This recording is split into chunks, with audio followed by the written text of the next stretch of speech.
ये आंखें हैं और आंख हैं।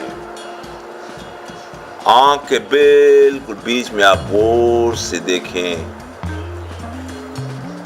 और इसे देखिए, गौर से अपनी एलसीडी पर नजर रखिए, बस चंद सेकंड।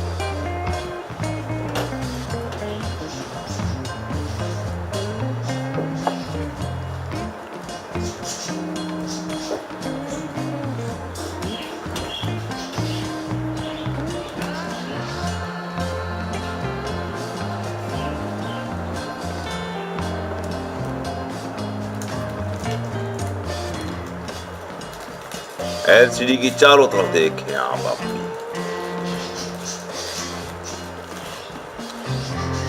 आपको कुछ महसूस हो रहा होगा।